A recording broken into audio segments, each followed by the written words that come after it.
था वैसा ही तुम्हारा भी स्वभाव हो। हालेलुया। हालेलुया। जैसा सुभाव मसीह यीशु का सी ਉਹੀ ਤੁਹਾਡਾ ਸੁਭਾਅ ਹੋਵੇ। ਹਾਲੇਲੂਇਆ। हालेलुया। ਸੋ ਪਿਛਲੇ ਹਫ਼ਤੇ ਅਸੀਂ ਸਿੱਖਿਆ ਸੀਗਾ ਖੁਦਾ ਦੇ ਕਲਾਮ ਦੇ ਵਿੱਚੋਂ ਕਿ ਖੁਦਾ ਚਾਹੁੰਦਾ ਹੈ ਕਿ ਅਸੀਂ ਆਪਣੇ ਸੁਭਾਅ ਨੂੰ ਆਪਣੀਆਂ ਆਦਤਾਂ ਨੂੰ ਬਦਲੀਏ। ਕੋਈ ਖਾਸ ਫਰਕ ਨਹੀਂ ਹੈ ਨੇਚਰ ਔਰ ਹੈਬਿਟਸ ਦੇ ਵਿੱਚ, ਮਿਲਦੀ ਜੁਲਦੀ ਗੱਲ ਹੈ, ਲੇਕਿਨ ਥੋੜ੍ਹਾ ਜਿਹਾ ਹੀ ਫਰਕ ਹੈ। ਔਰ ਖੁਦਾ ਦਾ ਕਲਾਮ ਇਹ ਸਾਨੂੰ ਅੱਜ ਦੱਸਣਾ ਚਾਹੁੰਦਾ ਹੈ ਕਿ ਅਸੀਂ ਆਪਣਾ ਸੁਭਾਅ ਮਸੀਹ ਯਿਸੂ ਦੇ ਸੁਭਾਅ ਵਰਗਾ ਬਣਾਉਣਾ ਹੈ। ਆਪਣੀਆਂ ਆਦਤਾਂ ਨੂੰ ਮਸੀਹ ਯਿਸੂ ਦੀਆਂ ਆਦਤਾਂ ਜਿਹਾ ਬਣਾਉਣਾ ਹੈ। ਜਿੰਨੀ ਦੇਰ ਤੱਕ ਮਸੀਹ ਯਿਸੂ ਵਰਗਾ ਸਾਡਾ ਸੁਭਾਅ ਨਹੀਂ ਬਣਦਾ ਉਨੀ ਦੇਰ ਤੱਕ ਪਿਤਾ ਦੇ ਨਾਲ ਸਾਡਾ ਮੇਲ ਕਦੇ ਵੀ ਨਹੀਂ ਹੋ ਸਕਦਾ। ਔਰ ਯੂਹੰਨਾ ਆਪਣੇ ਖੱਤ 'ਚ ਇਸੇ ਕਰਕੇ ਲਿਖਦਾ ਹੈ, ਬੱਚਿਓ ਜਦੋਂ ਆਵੇਗਾ ਜੈਸਾ ਉਹ ਹੋਵੇਗਾ ਵੈਸੇ ਹੀ ਅਸੀਂ ਵੀ। ਹਾਲੇਲੂਇਆ। ਹਾਲੇਲੂਇਆ। ਜਿੰਨੀ ਦੇਰ ਅਸੀਂ ਉੱਦਾਂ ਦੇ ਨਹੀਂ ਹੋ ਜਾਂਦੇ ਉਨੀ ਦੇਰ ਤੱਕ ਯਿਸੂ ਮਸੀਹ ਦੀ ਆਮਦ ਨਹੀਂ ਆਵੇਗੀ। ਔਰ ਅਸੀਂ ਦਾ ਮਤਲਬ ਹੈਗਾ ਵੀ ਜਿਹੜੇ ਉਹਦੇ ਚੁਣੇ ਹੋਏ ਲੋਕ ਆ, ਜੇ ਅਸੀਂ ਕਹੀਏ ਵੀ ਅਸੀਂ ਚੁਣੇ ਹੋਏ ਆ ਤੇ ਉਦੋਂ ਤੱਕ ਆਮਦ ਫਿਰ ਨਹੀਂ ਆਵੇਗੀ ਜਿੰਨੀ ਦੇਰ ਤੱਕ ਸਾਡਾ ਸੁਭਾਅ ਉਹਦੇ ਸੁਭਾਅ ਵਰਗਾ ਬਣ ਨਹੀਂ ਜਾਂਦਾ। ਔਰ ਫਿਰ ਅਸੀਂ ਇਹ ਸੋਚੀਏ ਕਿ ਚਲੋ ਸਾਡਾ ਸੁਭਾਅ ਬਣੇਗਾ ਹੀ ਤੇ ਫਿਰ ਹੀ ਉਹ ਆਵੇਗਾ, ਤੇ ਕੋਈ ਗੱਲ ਨਹੀਂ ਜਦੋਂ ਮਰਜ਼ੀ ਬਣਾ ਲਵਾਂਗੇ, ਕਿਉਂਕਿ ਜਿੰਨੀ ਦੇਰ ਤੱਕ ਸਾਡਾ ਸੁਭਾਅ ਉਹਦੇ ਸੁਭਾਅ ਵਰਗਾ ਬਣਦਾ ਨਹੀਂ ਤੇ ਉਹ ਆਵੇਗਾ ਵੀ ਨਹੀਂ ਆ। ਇੱਥੋਂ ਫਿਰ ਸਾਡੀ ਸਖਤ ਦਿਲੀ ਦਾ ਪਤਾ ਲੱਗਦਾ ਹੈ। ਉਹਨੇ ਵਕਤ ਦਿੱਤਾ ਹੈ ਕਿ ਅਸੀਂ ਆਪਣੇ ਸੁਭਾਅ ਨੂੰ ਉਹਦੇ ਸੁਭਾਅ ਵਰਗਾ ਬਣਾਈਏ। ਆਦ ਤੋਂ ਜਿਹੜੀ ਪਰਮੇਸ਼ਵਰ ਦੀ ਯੋਜਨਾ ਸੀ ਸਾਡੇ ਵਾਸਤੇ, ਪਰਮੇਸ਼ਵਰ ਉਸ ਯੋਜਨਾ ਨੂੰ ਪੂਰਾ ਕਰਨ ਦੇ ਲਈ ਅੱਜ ਵੀ ਵਚਨਬੱਧ ਹੈ। ਔਰ ਲਿਖਿਆ ਸ੍ਰਿਸ਼ਟੀ ਵੱਡੀ ਚਾਹਤ ਦੇ ਨਾਲ ਪਰਮੇਸ਼ਵਰ ਦੇ ਪੁੱਤਰਾਂ ਦੇ ਪ੍ਰਕਾਸ਼ ਹੋਣ ਦਾ ਇੰਤਜ਼ਾਰ ਕਰ ਰਹੀ ਹੈ। हालेलुया।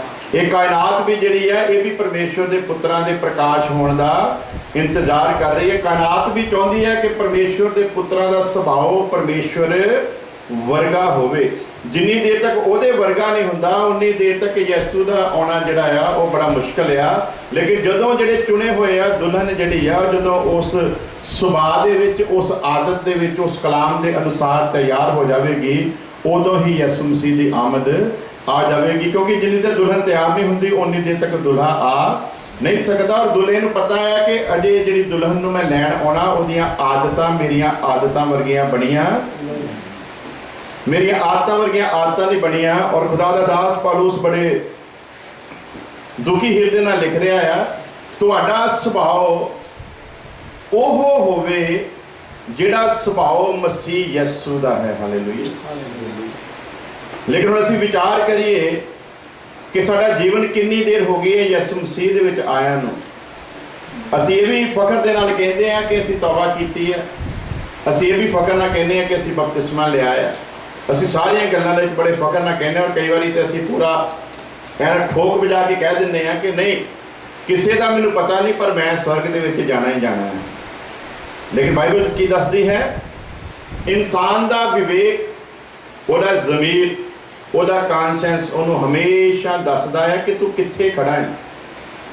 ਅਸੀਂ ਦੁਨੀਆ ਦੇ ਨਾਲ ਝੂਠ ਬੋਲ ਸਕਦੇ ਹਾਂ, ਦੁਨੀਆ ਦੇ ਕੋਲ ਪਰਦਾ ਰੱਖ ਸਕਦੇ ਹਾਂ, ਦੁਨੀਆ ਨੂੰ ਅਸੀਂ ਧੋਖੇ 'ਚ ਰੱਖ ਸਕਦੇ ਹਾਂ, ਦੁਨੀਆ ਦੇ ਨਾਲ ਅਸੀਂ ਝੂਠ ਬੋਲ ਸਕਦੇ ਹਾਂ। ਲੇਕਿਨ ਲਿਖਿਆ ਉਹ ਪਰਮੇਸ਼ਵਰ ਸਾਨੂੰ ਦਿਲਾਂ ਤੇ ਗੁਰਦਿਆਂ ਤੋਂ ਜਾਂਚਦਾ ਆ। ਉਹ ਸਾਨੂੰ ਦਿਲਾਂ ਤੇ ਗੁਰਦਿਆਂ ਤੋਂ ਸਮਝਦਾ ਆ। ਉਹਨੂੰ ਪਤਾ ਹੈ ਕਿ ਅਸੀਂ ਕਿੱਥੇ ਖੜੇ ਹਾਂ। ਇਸੇ ਕਰਕੇ ਪਰਮੇਸ਼ਵਰ ਦਾ ਜਿਹੜਾ ਸਾਰਾ ਰਿਲੇਸ਼ਨ ਆ ਉਹ ਸਾਡੇ ਮਾਈਂਡ ਦੇ ਨਾਲ, ਸਾਡੇ ਦਿਲ ਦੇ ਨਾਲ ਜੁੜਿਆ ਹੋਇਆ। ਇਸ ਲਈ ਯੂਹੰਨਾ ਆਪਣੇ ਖੱਤ 'ਚ ਲਿਖਦਾ, ਹੇ ਬੱਚਿਓ ਜੇ ਸਾਡਾ ਦਿਲ ਜਾਂ ਸਾਡਾ ਮਨ ਸਾਡੇ ਉੱਤੇ ਦੋਸ਼ ਨਾ ਲਾਵੇ ਤੇ ਪਰਮੇਸ਼ਵਰ ਦੇ ਅੱਗੇ ਦਲੇਰੀ ਹੈ। ਹਾਲੇਲੂਇਆ। ਹੁਣ ਅਸੀਂ ਆਪਣੀ ਜ਼ਿੰਦਗੀ ਤੇ ਵਿਚਾਰ ਕਰੀਏ ਕੀ ਸਾਡਾ ਮਨ ਦੋਸ਼ ਲਾ ਰਿਹਾ ਕਿ ਨਹੀਂ ਲਾ ਰਿਹਾ, ਕੀ ਅਸੀਂ ਆਪਣੀ ਆਦਤ ਤੋਂ ਬਦਲੇ ਆ ਕਿ ਨਹੀਂ ਬਦਲੇ। ਜਦੋਂ ਅਸੀਂ ਦੁਆ ਕਰ ਦਿੰਦੇ ਹਾਂ ਤੇ ਆਮੀਨ ਕਹਿ ਦਿੰਦੇ ਹਾਂ, ਆਮੀਨ ਕਹਿਣ ਤੋਂ ਬਾਅਦ ਵੀ ਸਾਡੇ ਅੰਦਰ ਇੱਕ ਸ਼ੱਕ ਬਣਿਆ ਰਹਿੰਦਾ ਹੈ, ਇੱਕ ਡਾਊਟ ਰਹਿੰਦਾ ਆ, ਜੋ ਮੈਂ ਕਿਹਾ ਆ ਕੀ ਇਹ ਹੋਵੇਗਾ ਵੀ ਕਿ ਨਹੀਂ। ਤੇ ਜਦ ਕਿ ਕਲਾਮ ਦੱਸਦਾ ਆ ਜਿਸ ਗੱਲ ਦੇ ਉੱਤੇ ਆਮੀਨ ਕਹਿ ਦਿੱਤਾ ਜਾਵੇ ਉਹਦੇ ਵਿੱਚ ਫਿਰ ਸ਼ੱਕ ਦੀ ਕੋਈ ਗੁੰਜਾਇਸ਼ ਬਾਕੀ ਨਹੀਂ ਰਹਿ ਜਾਂਦੀ। ਜਦੋਂ ਖੁਦਾ ਦੇ ਲੋਕ ਦੁਆ ਕਰਦੇ ਆ ਅਸੀਂ ਸਾਰੇ ਮਿਲ ਕੇ ਕਹਿੰਦੇ ਆ ਆਮੀਨ, ਯਾਨੀ ਕਿ ਜੋ ਕਿਹਾ ਗਿਆ ਆ ਇਸੇ ਤਰ੍ਹਾਂ ਹੀ ਹੋਵੇ। ਔਰ ਫਿਰ ਕਲਾਮ ਦੱਸਦਾ ਜਿੱਥੇ 2 ਜਾਂ 3 ਮੇਰੇ ਨਾਮ ਦੇ ਵਿੱਚ ਇੱਕ ਮਨ ਆ ਮੈਂ ਉਹਨਾਂ ਦੇ ਵਿੱਚ ਹਾਜ਼ਰ। ਹੁਣ ਸਾਰੀਆਂ ਗੱਲਾਂ ਤੇ ਅਸੀਂ ਕਲਾਮ ਦੇ ਅਨੁਸਾਰ ਕਰੀ ਜਾ ਰਹੇ ਹਾਂ। 2 ਜਾਂ 3 ਵੀ ਅਸੀਂ ਖੜੇ ਹਾਂ। ਅਸੀਂ ਇਹ ਵੀ ਦਾਵਾ ਕਰਦੇ ਹਾਂ ਅਸੀਂ ਇੱਕ ਮਨ ਹਾਂ। ਇਹਦੇ ਬਾਵਜੂਦ ਵੀ ਜਦੋਂ ਅਸੀਂ ਦੁਆ ਕਰਦੇ ਹਾਂ ਤੇ ਮਨ ਦੇ ਵਿੱਚ ਇੱਕ ਸ਼ੰਕਾ ਰਹਿੰਦੀ ਹੈ, ਇੱਕ ਸ਼ੱਕ ਰਹਿੰਦਾ ਕਿ ਜਿਹੜੀ ਮੈਂ ਦੁਆ ਕੀਤੀ ਹੈ ਕੀ ਇਹ ਸੁਣੀ ਵੀ ਗਈ ਹੈ ਕਿ। ਤੇ ਜਦੋਂ ਇਹ ਸ਼ੰਕਾ ਰਹਿੰਦੀ ਹੈ, ਇਹਨੂੰ ਫਿਰ ਖੁਦਾ ਦਾ ਦਾਸ ਯਾਕੂਬ ਜੇਮਸ ਆਪਣੇ ਖੱਤ ਦੇ ਵਿੱਚ ਲਿਖਦਾ, ਕਹਿੰਦਾ ਸ਼ੱਕ ਕਰਨ ਵਾਲਾ ਇਨਸਾਨ ਸਮੁੰਦਰ ਦੀ ਲਹਿਰ ਦੀ ਤਰ੍ਹਾਂ ਹੈ। ਕਿਹੋ ਜਿਹਾ ਜੀ? ਸ਼ੱਕ ਜਿਹੜਾ ਕਰਦਾ, ਜਾਨੀ ਕਿ ਜਦੋਂ ਅਸੀਂ ਦੁਆ ਕਰ ਦਿੱਤੀ ਹੈ ਤੇ ਆਮੀਨ ਕਹਿ ਦਿੱਤਾ ਆ, ਉਸ ਤੋਂ ਬਾਅਦ ਵੀ ਜੇ ਸਾਡੇ ਅੰਦਰ ਅਜੇ ਸ਼ੱਕ ਹੈ ਕਿ ਹੋਊਗਾ ਵੀ ਕਿ ਨਹੀਂ, ਤੇ ਇਹਨੂੰ ਫਿਰ ਯਾਕੂਬ ਆਪਣੇ ਖੱਤ 'ਚ ਲਿਖਦਾ, ਇਹੋ ਜਿਹਾ ਮਨੁੱਖ ਸਮੁੰਦਰ ਦੀ ਲਹਿਰ ਵਾਂਗੂ ਆ, ਜਿਹੜੀ ਚਟਾਨ ਦੇ ਨਾਲ ਟਕਰਾਉਂਦੀ ਹੈ ਤੇ ਨਾਸ਼ ਹੋ ਜਾਂਦੀ, ਫਨਾਹ ਹੋ ਜਾਂਦੀ, ਉਹਦਾ ਵਜੂਦ ਜਿਹੜਾ ਉਹ ਫਿਰ ਖਤਮ ਹੋ ਜਾਂਦਾ ਆ। ਇਹ ਫਿਰ ਦੁਆ ਕਰਕੇ ਆਮੀਨ ਕਹਿਣ ਤੋਂ ਬਾਅਦ ਸ਼ੱਕ ਦੀ ਗੁੰਜਾਇਸ਼ ਕਿਉਂ ਬਣੀ ਰਹਿੰਦੀ ਆ? ਇਸ ਲਈ ਬਣੀ ਰਹਿੰਦੀ ਆ ਕਿਉਂਕਿ ਸਾਡਾ ਮਨ ਸਾਡੇ ਉੱਤੇ ਦੋਸ਼ ਲਾਉਂਦਾ ਕਿ ਤੇਰਾ ਸੁਭਾਅ ਉਹ ਨਹੀਂ ਆ ਜਿਹੜਾ ਮਸੀਹ ਦਾ ਹੋਣਾ ਚਾਹੀਦਾ। ਹਾਲੇਲੂਇਆ।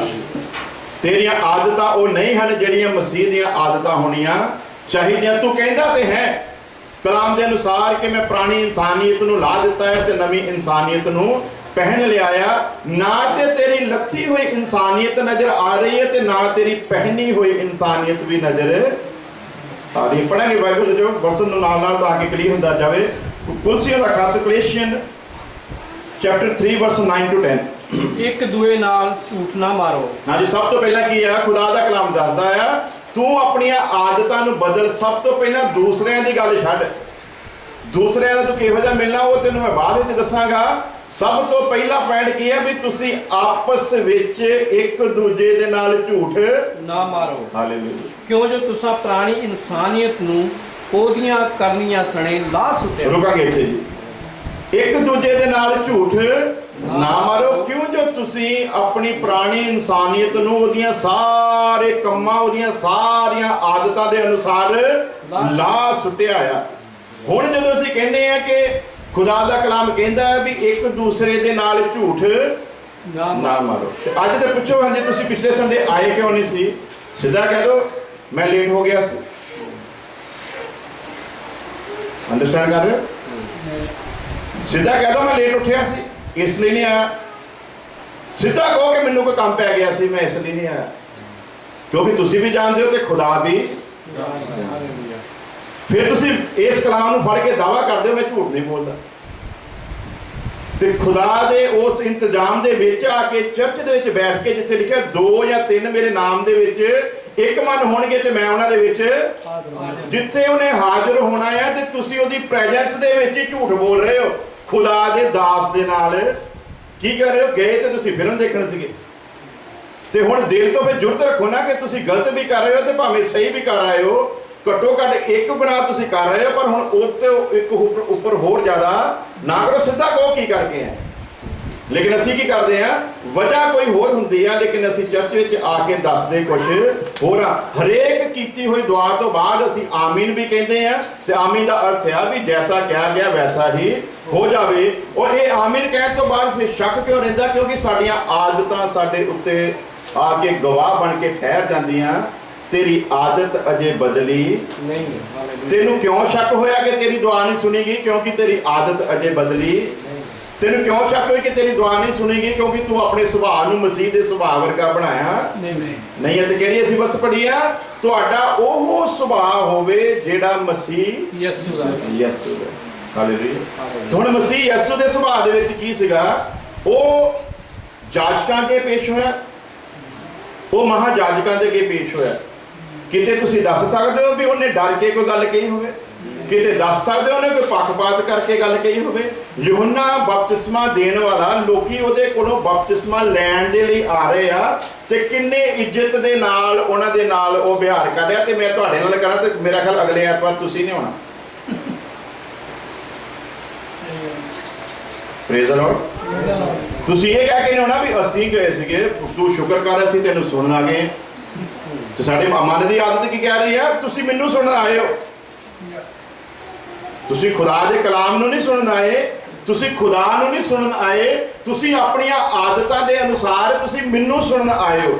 ਜਦੋਂ ਤੱਕ ਤੁਸੀਂ ਮੈਨੂੰ ਸੁਣੋਗੇ ਉਦੋਂ ਤੱਕ ਨਾ ਤੁਹਾਡੀਆਂ ਆਦਤਾਂ ਬਦਲਣਗੀਆਂ ਤੇ ਨਾ ਮੇਰੀਆਂ ਆਦਤਾਂ ਬਦਲਣਗੀਆਂ। ਜਿੱਦਾਂ ਤੁਸੀਂ ਖੁਦਾ ਨੂੰ ਸੁਣਨ ਦੇ ਲਈ ਉਹਦੀ ਹਜ਼ੂਰੀ ਦੇ ਵਿੱਚ ਆਓਗੇ ਤੇ ਖੁਦਾ ਦਾ ਕਲਾਮ ਤੁਹਾਡੀਆਂ ਆਦਤਾਂ ਨੂੰ ਬਦਲ ਸਕਦਾ, ਇਕਬਾਲ ਗਿੱਲ ਨਹੀਂ। Hallelujah, hallelujah. ਇਸ ਕਲਾਮ ਨੇ ਤੁਹਾਡੀਆਂ ਆਦਤਾਂ ਨੂੰ ਬਦਲਣਾ ਹੈ। ਤੇ ਉਹ ਯਹੂਨਾ ਜਿਹੜਾ ਬਪਤਿਸਮਾ ਦੇ ਰਿਹਾ, ਕਿੰਨੇ ਵਧੀਆ ਇੱਜ਼ਤਦਾਰ ਲਫ਼ਜ਼ਾਂ ਦੇ ਨਾਲ ਕਹਿ ਰਿਹਾ, ਹੇ ਸੱਪਾਂ ਦੇ ਬੱਚਿਓ। ਕੀ ਕਹਿ ਰਹੇ ਜੀ? ਹੁਣ ਤੁਹਾਨੂੰ ਕਹੀਏ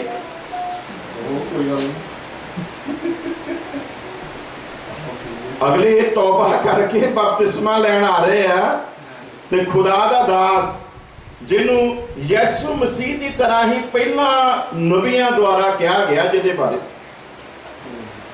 ਜਿਵੇਂ ਯਿਸੂ ਦੀਆਂ ਨਬੂਵਤਾਂ ਹੋਈਆਂ ਤਿਵੇਂ ਹੀ ਉਸ ਯਹੂਨਾ ਦੀਆਂ ਵੀ ਨਬੂਵਤਾਂ ਹੋਈਆਂ, ਤਿਵੇਂ ਹੀ ਉਹਦੇ ਬਾਰੇ ਵੀ ਕਿਹਾ ਗਿਆ। ਉਹ ਹੀ ਫਰਿਸ਼ਤਾ ਜਿਹੜਾ ਮਰੀਮ ਪਾਕ ਦੇ ਕੋਲ ਆਇਆ, ਉਹ ਹੀ ਫਰਿਸ਼ਤਾ ਉਹਦੀ ਮਾਂ ਦੇ ਕੋਲ ਵੀ ਆਇਆ।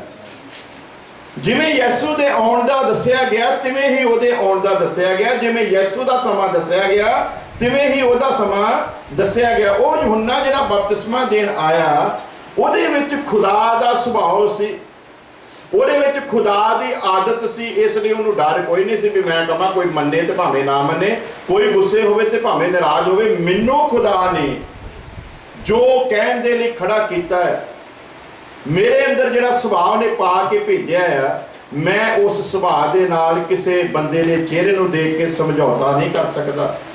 ਮੈਂ ਜੋ ਪਾਕ ਕਲਾਮ ਕਹਿੰਦਾ ਹੈ ਮੈਂ ਉਹ ਕਵਾਂਗਾ, ਕੋਈ ਆਵੇ ਤੇ ਭਾਵੇਂ ਨਾ ਆਵੇ। ਅੱਜ ਖੁਦਾ ਦੇ ਦਾਸ ਦੀ ਕੋਸ਼ਿਸ਼ ਪੁਲਪਟ ਤੇ ਖੜੇ ਹੋ ਕੇ ਸਿਰਫ ਇੰਨੀ ਹੁੰਦੀ ਆ ਕਿ ਕਿਸੇ ਤਰ੍ਹਾਂ ਲੋਕੀ ਭੱਜ ਨਾ ਜਾਣ। ਕੋਸ਼ਿਸ਼ ਕੀ ਹੁੰਦੀ ਆ? ਕਿਸੇ ਤਰ੍ਹਾਂ ਲੋਕੀ ਭੱਜ ਨਾ ਜਾਣ।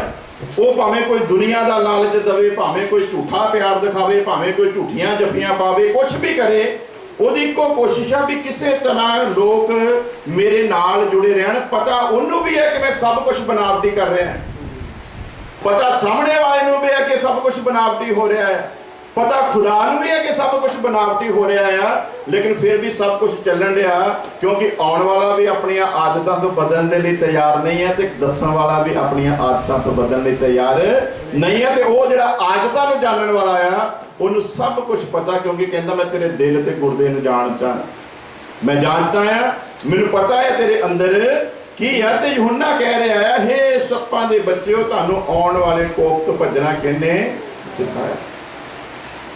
ਤੇ ਅੱਜ ਇਹ ਕੋਈ ਖੁਦਾ ਦਾ ਖਾਦਮ ਪੁਲਪਟ ਤੇ ਖੜਾ ਹੋ ਕੇ ਕਹਿ ਦੇਵੇ ਤੇ ਲੋਕੀ ਉਹਦੇ ਨਾਲ ਝਗੜਾ ਕਰਕੇ ਚਲ ਜਾਣਗੇ, ਕਹਿਣਗੇ ਅਸੀਂ ਤੈਨੂੰ ਬੰਦਾ ਸਮਝ ਕੇ ਆਏ ਸੀ ਚਰਚ ਦੇ ਵਿੱਚ, ਪਰ ਤੂੰ ਸਾਨੂੰ ਬੰਦਾ ਲੱਗਿਆ। ਅਸੀਂ ਸੋਚਿਆ ਖੁਦਾ ਦਾ ਦਾਸ ਹੋਣਾ, ਪਰ ਤੈਨੂੰ ਤੇ ਬੋਲਣ ਦਾ ਵੀ ਪਤਾ ਨਹੀਂ ਵੀ ਲਫ਼ਜ਼ ਕਿਹੜੇ ਕਹਿਣੇ ਆ ਤੇ ਕਿਹੜੇ ਨਹੀਂ ਕਹਿਣੇ। ਲੇਕਿਨ ਯਹੂਨਾ ਨੂੰ ਇਸ ਗੱਲ ਦੀ ਕੋਈ ਪਰਵਾਹ ਨਹੀਂ, ਉਹਨੂੰ ਇੱਕੋ ਪਤਾ ਹੈ, ਮੈਨੂੰ ਖੁਦਾ ਨੇ ਜਿਸ ਕੰਮ ਦੇ ਲਈ ਠਹਿਰਾਇਆ ਤੇ ਜੋ ਕਹਿਣ ਦੇ ਲਈ ਠਹਿਰਾਇਆ, ਉਹ ਮੈਂ ਪੂਰੇ ਤਾਕਤ ਦੇ ਨਾਲ ਤੇ ਪੂਰੇ ਜ਼ੋਰ ਦੇ ਨਾਲ ਕਹਿ ਦੇਵਾਂਗਾ। ਹਾਲੇਲੂਇਆ। ਇਸ ਲਈ ਖੁਦਾ ਦਾ ਦਾਸ ਜਿਹੜਾ ਕਹਿੰਦਾ ਕਿ ਮੈਂ ਪਾਕ ਰੂਹ ਦੀ ਹਜ਼ੂਰੀ ਦੇ ਵਿੱਚ ਚੱਲਦਾ ਤੇ ਪਾਕ ਰੂਹ ਦੇ ਦੁਆਰਾ ਚੱਲਦਾ ਹਾਂ, ਉਹ ਖੁਦਾ ਦੇ ਦਾਸ ਨੂੰ ਇੰਨਾ ਕੁ ਆਪਣੇ ਆਪ ਦੇ ਉੱਤੇ ਭਰੋਸਾ ਹੋਣਾ ਚਾਹੀਦਾ ਕਿ ਜੇ ਮਸੀਹ ਦਾ ਸੁਭਾਅ ਮੇਰੇ ਵਿੱਚ ਹੈ ਤੇ ਮੈਂ ਲੋਕਾਂ ਦਾ ਸੁਭਾਅ ਮਸੀਹ ਦੇ ਸੁਭਾਅ ਵਰਗਾ ਬਣਾ ਸਕਦਾ ਹਾਂ। ਹਾਲੇਲੂਇਆ। ਤੇ ਜੇ ਮਸੀਹ ਦਾ ਸੁਭਾਅ ਮੇਰੇ ਵਿੱਚ ਨਹੀਂ ਆ ਤੇ ਫਿਰ ਮੈਂ ਲੋਕਾਂ ਦੇ ਸੁਭਾਅ ਨੂੰ ਮਸੀਹ ਦਾ ਸੁਭਾਅ ਕਦੇ ਨਹੀਂ ਬਣਾ ਸਕਦਾ, ਨਾ ਕਦੇ ਇਹ ਉਮੀਦ ਕਰ ਸਕਦਾ ਹਾਂ ਕਿ ਕਿਸੇ ਦਾ ਸੁਭਾਅ ਮਸੀਹ ਦੇ ਸੁਭਾਅ ਵਰਗਾ ਹੋ ਸਕਦਾ ਹੈ। ਕਿਉਂਕਿ ਖਾਦਮ ਦੇ ਜੀਵਨ ਨੂੰ ਦੇਖ ਕੇ ਕਲੀਸਿਆ ਨੇ ਉਹਦੇ ਨਕਸ਼ੇ ਕਦਮ ਦੇ ਉੱਤੇ ਚੱਲਣਾ ਹੈ। ਖਾਦਮ ਦੇ ਵਿਸ਼ਵਾਸ ਨੂੰ ਦੇਖ ਕੇ ਕਲੀਸਿਆ ਦਾ ਵਿਸ਼ਵਾਸ ਬਣਨਾ ਹੈ। ਖਾਦਮ ਦੇ ਜ਼ੋਰ ਨੂੰ ਦੇਖ ਕੇ ਕਲੀਸਿਆ ਦਾ ਜ਼ੋਰ ਬਣਨਾ ਹੈ। ਖਾਦਮ ਦੀ ਜ਼ਿੰਦਗੀ ਨੂੰ ਦੇਖ ਕੇ ਕਲੀਸਿਆ ਨੇ ਆਪਣੀ ਜ਼ਿੰਦਗੀ ਨੂੰ ਬਦਲਣਾ ਹੈ। ਖਾਦਮ ਦੀਆਂ ਬਦਲੀਆਂ ਹੋਈਆਂ ਆਦਤਾਂ ਨੂੰ ਦੇਖ ਕੇ ਕਲੀਸਿਆ ਨੇ ਆਪਣੀਆਂ ਆਦਤਾਂ ਨੂੰ ਬਦਲਣਾ ਹੈ। ਇਸ ਲਈ ਜਿਹਨੇ ਇਹ ਪ੍ਰਚਾਰ ਕਰਨਾ ਹੈ ਕਿ ਤੁਹਾਡਾ ਉਹ ਸੁਭਾਅ ਹੋਵੇ ਜਿਹੜਾ ਮਸੀਹ ਯਿਸੂ ਦਾ ਸੀ, ਸਭ ਤੋਂ ਪਹਿਲਾਂ ਜ਼ਰੂਰੀ ਹੈ ਕਿ ਉਹਨੂੰ ਆਪਣੇ ਵਿੱਚ ਉਹ ਸੁਭਾਅ ਦਿਖਾਉਣਾ ਪਵੇਗਾ। ਹਾਲੇਲੂਇਆ। ਉਹ ਵੀ ਸ਼ਬਦਾਂ ਦੇ ਨਾਲ ਨਹੀਂ, ਅੱਜ ਸ਼ਬਦਾਂ ਦੇ ਨਾਲ ਸੁਭਾਅ ਦਿਖਾਇਆ ਜਾਂਦਾ ਹੈ। ਅੱਜ ਸ਼ਬਦਾਂ ਦੀ ਮੁਹੱਬਤ ਬਹੁਤ ਹੈ, ਔਰ ਅਸਲ ਵਿੱਚ ਕਹੀਏ ਤੇ 99% ਸ਼ਬਦਾਂ ਦੀ ਹੀ ਮੁਹੱਬਤ ਆ। 1% ਆ ਜਿਹੜੇ ਸਹੀ ਮੁਹੱਬਤ ਕਰਦੇ ਆ, ਤੇ ਜਿਹੜੇ ਸਹੀ ਮੁਹੱਬਤ ਕਰਦੇ ਕਿਸੇ ਦਾ ਲਿਹਾਜ਼ ਵੀ ਨਹੀਂ ਕਰਦੇ। ਹਾਲੇਲੂਇਆ। ਉਹਨਾਂ ਨੂੰ ਕੋਈ ਮਤਲਬ ਨਹੀਂ ਆ, ਉਹਨਾਂ ਨੂੰ ਇੱਕੋ ਮਤਲਬ ਆ, ਜਿਹੜੇ ਚੁਣੇ ਹੋਏ ਹਨ ਉਹ ਠਹਿਰ ਜਾਣਗੇ ਜਿਹੜੇ ਸੱਦੇ ਹੋਏ ਹਨ ਉਹ ਭੱਜ ਜਾਣਗੇ, ਜਿਹੜੇ ਉਹਨੇ ਠਹਿਰਾਏ ਹੋਏ ਆ ਉਹਨਾਂ ਦੇ ਉੱਤੇ ਜਿੰਨਾ ਕੁਹਾੜਾ ਚੱਲੇਗਾ ਉਹ ਓਨਾ ਹੀ ਖੁਸ਼ ਹੋਣਗੇ, ਉਹਨਾਂ ਤੇ ਜਿੰਨੀ ਤਲਵਾਰ ਚੱਲੇਗੀ ਉਹ ਓਨਾ ਹੀ ਖੁਸ਼ ਹੋਣਗੇ। ਜਿਹੜੇ ਚੁਣੇ ਹੋਏ ਨਹੀਂ ਆ ਉਹ ਮਾੜਾ ਕੰਡਾ ਵੀ ਚੁਭੇਗਾ ਤੇ ਨਾਲ ਹੀ ਫਟਕਾਰ ਕੇ ਭੱਜ ਜਾਣਗੇ। ਜਿਹੜੇ ਚੁਣੇ ਹੋਏ ਨਹੀਂ ਆ ਥੋੜੀ ਜਿਹੀ ਸਖਤ ਤਲੀਮ ਹੋਵੇਗੀ ਤੇ ਨਾਲ ਹੀ ਭੱਜ ਜਾਣਗੇ। ਥੋੜਾ ਜਿਹਾ ਸਖਤ ਜਦੋਂ ਹੁੰਦਾ ਹੈ ਤੇ ਉਦੋਂ ਹੀ ਪਤਾ ਲੱਗ ਜਾਂਦਾ ਕਿਹੜੇ ਚੁਣੇ ਹੋਏ ਆ ਤੇ ਕਿਹੜੇ ਚੁਣੇ ਹੋਏ ਨਹੀਂ। ਕਈ ਵਾਰੀ ਦੱਸਿਆ ਆ 70 ਜਿਹੜੇ ਸੱਦੇ ਹੋਏ ਸੀਗੇ, ਯਿਸੂ ਮਸੀਹ ਨੇ ਥੋੜੀ ਜਿਹੀ ਤਲੀਮ ਨੂੰ ਜਦੋਂ ਸਖਤ ਕੀਤਾ, ਕਹਿੰਦੇ ਇਹ ਗੱਲਾਂ ਕੌਣ ਬਰਦਾਸ਼ਤ ਕਰ ਸਕਦਾ ਹੈ। ਇਹਦਾ ਮਤਲਬ ਅਜੇ ਮਸੀਹ ਵਾਲਾ ਸੁਭਾਅ ਆਇਆ, ਅਜੇ ਸੁਭਾਅ ਨਹੀਂ ਸੀ ਆਇਆ, ਅਜੇ ਆਦਤਾਂ ਬਦਲੀਆਂ ਨਹੀਂ ਸੀ। ਜੇ ਸੁਭਾਅ ਆ ਚੁੱਕਾ ਹੁੰਦਾ ਤੇ ਆਦਤਾਂ ਬਦਲ ਚੁੱਕੀਆਂ ਹੁੰਦੀਆਂ। ਉਹ ਵੀ ਫਿਰ ਪਤਰਸ ਵਾਂਗੂ ਕਹਿ ਦਿੰਦੇ ਜ਼ਿੰਦਗੀ ਦੀਆਂ ਗੱਲਾਂ ਤੇ ਤੇਰੇ ਕੋਲ ਆ, ਫਿਰ ਦੱਸ ਤੈਨੂੰ ਛੱਡ ਕੇ ਹੋਰ ਅਸੀਂ ਕਿੱਥੇ। Hallelujah, hallelujah. ਜ਼ਿੰਦਗੀ ਦੀਆਂ ਗੱਲਾਂ ਤੇਰੇ ਕੋਲ ਆ, ਦੱਸ ਅਸੀਂ ਤੈਨੂੰ ਛੱਡ ਕੇ ਕਿੱਥੇ ਜਾਈਏ। ਜਿਹੜਾ ਇਨਸਾਨ ਇਹ ਕਹਿ ਰਿਹਾ ਉਹਦੀ ਵੀ ਇੱਕ ਆਦਤ ਸੀ। Praise the Lord. ਪਰ ਅੱਜ ਅਸੀਂ ਥੋੜੀ ਦੇਰ ਲਈ ਬਸ ਹੋਰ 5-7 ਮਿੰਟ ਹੀ ਵਿਚਾਰ ਕਰਨਾ ਹੈ ਤਾਂ ਕਿ ਮੈਂ ਸਮਝਾਂ ਕਿ ਉਹਨਾਂ ਕੀ ਦੱਸਿਆ ਜਾਵੇ ਜਿੰਨਾ ਕਿ ਅਸੀਂ ਸਮਝ ਸਕੀਏ। ਜਿਹਨੇ ਕਿਹਾ ਯਿਸੂ ਮਸੀਹ ਨੂੰ ਕਿ ਜ਼ਿੰਦਗੀ ਦੀਆਂ ਗੱਲਾਂ ਤੇਰੇ ਕੋਲ ਆ ਤੇ ਦੱਸ ਅਸੀਂ ਤੈਨੂੰ ਛੱਡ ਕੇ ਕਿੱਥੇ। ਹਾਲੇਲੂਇਆ। ਇਹ ਸਹੀ ਕਹਿ ਰਿਹਾ? ਬਿਲਕੁਲ ਸਹੀ, ਬਿਲਕੁਲ ਸਹੀ ਕਹਿ ਰਿਹਾ। ਜਿਹੜਾ ਕਹਿ ਰਿਹਾ ਕਿ ਜ਼ਿੰਦਗੀ ਦੀਆਂ ਗੱਲਾਂ ਤੇਰੇ ਕੋਲ ਆ, ਇਹ 17 ਦੇ ਨਾਲ ਅਜੇ ਥੋੜੀ ਜੀ ਸਖਤ ਤਲੀਮ ਕੀਤੀ ਸੀ। ਇਹਨੇ ਜਦੋਂ ਇਹ ਗੱਲ ਕਹੀ, ਇਹਨੂੰ ਹੀ ਪੁੱਛਿਆ ਜਦੋਂ ਯਿਸੂ ਮਸੀਹ ਨੇ ਚੇਲਿਆਂ ਦੇ ਵਿੱਚੋਂ, ਤੇ ਇਹਨੇ ਕਿਹਾ ਤੂੰ ਜਿਉਂਦੇ ਪਰਮੇਸ਼ਵਰ ਦਾ ਪੁੱਤਰ ਮਸੀਹ ਆ। ਤੇ ਯਿਸੂ ਮਸੀਹ ਕੀ ਕਹਿ ਰਿਹਾ? ਕਹਿੰਦਾ ਪਤਰਸ ਇਹ ਗੱਲ ਲਹੂ ਤੇ ਮਾਸ ਨੇ ਤੇਰੇ ਉੱਤੇ ਪ੍ਰਗਟ ਨਹੀਂ ਕੀਤੀ, ਬਲਕਿ ਪਾਕ ਰੂਹ ਦੇ ਦੁਆਰਾ ਮੇਰੇ ਪਿਤਾ ਨੇ ਇਹ ਗੱਲ ਤੇਰੇ ਉੱਤੇ ਪ੍ਰਗਟ ਕੀਤੀ ਹੈ। ਤੇ ਫਿਰ ਉੱਥੇ ਉਹਦੇ ਬਾਰੇ ਅਨਾਉਂਸ ਕੀਤਾ ਗਿਆ ਤੂੰ ਪਤਰਸ ਆ, ਤੂੰ ਪੱਥਰ ਆ, ਤੇਰੇ ਉੱਤੇ ਮੈਂ ਆਪਣੀ ਕਲੀਸਿਆ ਬਣਾਵਾਂਗਾ ਤੇ ਪਤਾਲ ਦੇ ਫਾਟਕਾਂ ਦਾ ਉਹਦੇ ਉੱਤੇ ਕੋਈ ਬਸ ਨਹੀਂ ਚੱਲੇਗਾ। ਮੈਂ ਤੈਨੂੰ ਕੁੰਜੀਆਂ ਦੇਵਾਂਗਾ। Hallelujah, hallelujah. ਤੇ ਪਤਰਸ ਦੀ ਛਾਤੀ ਅੱਜ ਕੱਲ੍ਹ ਦੇ ਪਾਦਰੀਆਂ ਵਾਂਗੂ ਵਿੱਚ ਚੌੜੀ ਹੋ ਗਈ। 11 ਦੇ 11 ਉਹਨੂੰ ਤੁੱਛ ਲੱਗਣ ਲੱਗ ਪਏ। ਮੈਂ ਹੀ ਆ ਜਿਹਨੂੰ ਖੁਦਾ ਨੇ ਚੁਣਿਆ, ਮੈਂ ਹੀ ਆ ਜਿਹਦੇ ਉੱਤੇ ਉਹਨੇ ਆਪਣੀ ਕਲੀਸਿਆ ਬਣਾਉਣੀ ਹੈ, ਮੈਂ ਹੀ ਆ ਸਭ ਕੁਝ। ਜਿੱਦਾਂ ਹੀ ਉਹਦੇ ਮਨ ਦੇ ਅੰਦਰ ਇਹ ਵਿਚਾਰ ਆਏ, ਯਿਸੂ ਮਸੀਹ ਜਾਣ ਗਿਆ, ਕਿਉਂਕਿ ਹਰ ਇਨਸਾਨ ਨੂੰ ਉਹਦੀ ਆਦਤ ਤੋਂ ਜਾਣਦਾ ਹੈ। ਪਤਰਸ ਨੂੰ ਆਪਣੀਆਂ ਆਦਤਾਂ ਦਾ ਪਤਾ ਸੀ ਕਿ ਨਹੀਂ, ਉਹ ਵੀ ਬਰਾਬਰ ਪੂਰਾ ਨਹੀਂ ਸੀ ਜਾਣਦਾ, ਲੇਕਿਨ ਯਿਸੂ ਮਸੀਹ ਉਹਦੀ ਕੱਲੀ ਕੱਲੀ ਆਦਤ ਤੋਂ ਵਾਕਿਫ ਸੀ।